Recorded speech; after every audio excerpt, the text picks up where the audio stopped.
Good morning. My name is Diane Benner, and I, along with Scott Crespi, am a co-chair for this year's Every Member Committed Committee. I am a mother, a grandmother, a sister, and a friend. And I am a survivor of a broken body and a broken heart.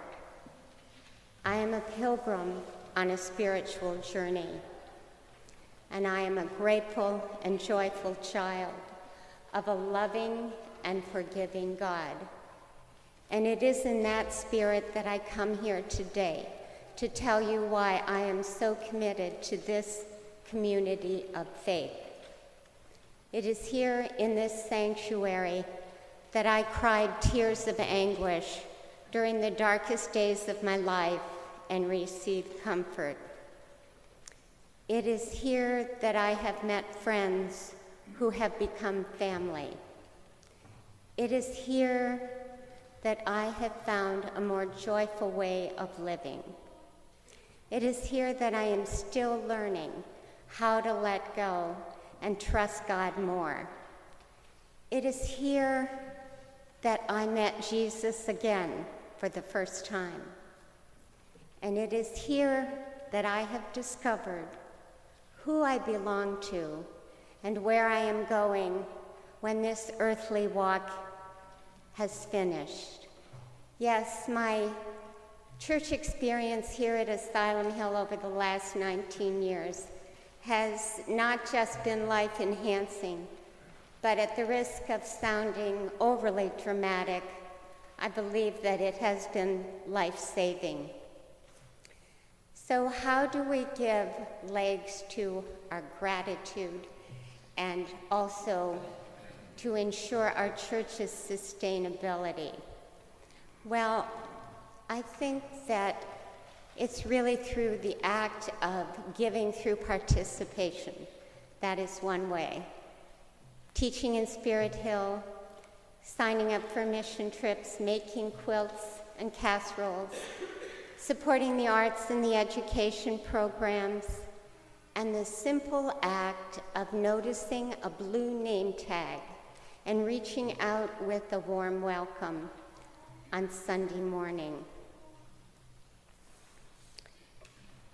Your presence here at worship is also part of that gratitude, and it's noticed and valued, and I particularly love to see the line forming in Drew Hall as folks are coming into worship on Sunday morning.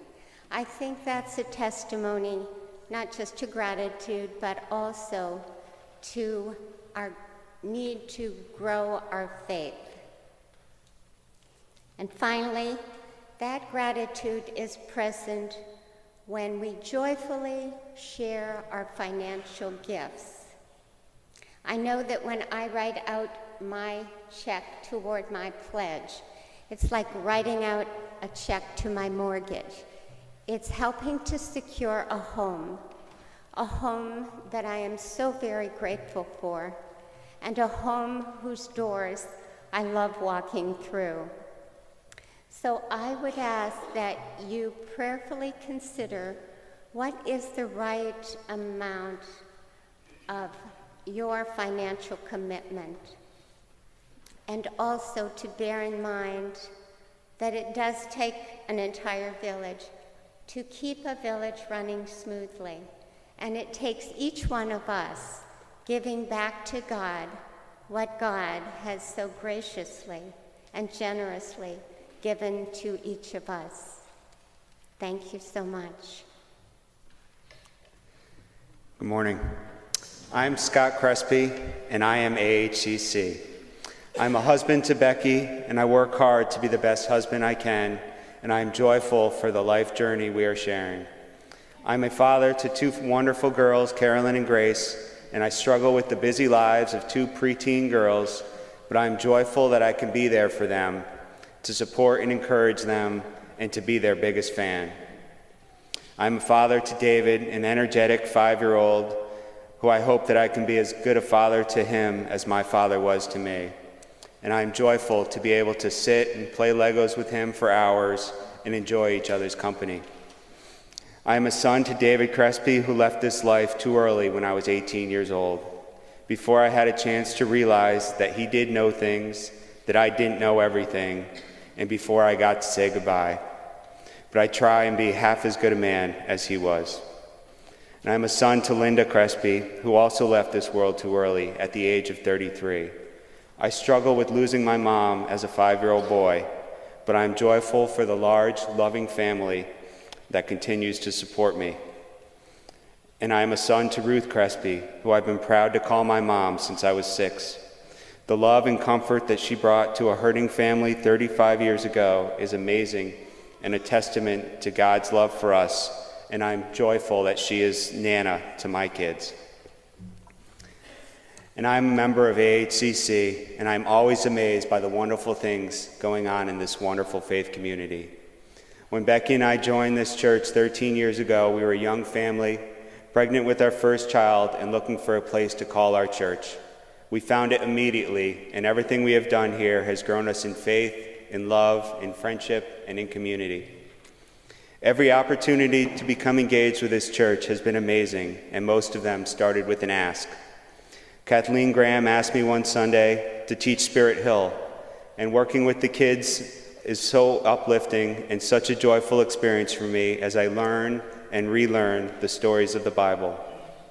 And Sarah Solomons asked me to be on the Children and Family Ministries Committee, which has been a great opportunity to be with other parents going through similar life journeys, struggling with busy lives, trying to raise the next generation of church members. And Chuck Stoller asked me to be a member of the Senior Minister Church Search Committee, and that was one of the most rewarding experiences. Not just the fact that we were able to bring a great minister and friend to the church, but also the fact that I made some meaningful new relationships with a great group of faithful disciples. And then one Sunday, Ted Carroll asked me to be a part of the Stewardship Task Force, and I got a little outside my comfort zone. I said, I'm just a regular guy, I'm an engineer, I'm not a fundraiser. I don't want to talk about money, I don't want to talk about mine or anybody else's. But Ted asked, and so I participated and became engaged. I saw that our church is not in a financial crisis, but that our church does need every member to be financially committed in order for us to continue and grow our great programs, our outreach, our worship, pastoral care, music and the arts, and Christian education. All of the reasons that we are members here, all of the reasons we are joyful to be here every week. And then one Sunday, Ruth Hofstetter tracked me down and asked me to be co-chair of the Every Member Committed campaign. And I immediately looked behind me and thought, is she talking to me? And where can I go and hide? But then I remembered that every ask has been followed by a great experience, that every ask has been followed by meaningful growth, and that every ask has been a joyful part of my faith journey. And this experience so far has been just that. Working with Diane and Tracy Keene and even Tom Trumbull has been a great AHCC experience. So now I'm asking you to commit to AHCC. Commit to being engaged in the life of this church. Commit to growing in your faith journey. Commit to the future of this great church through your giving. I am AHCC. I am growing through giving, and I am joyful. Thank you.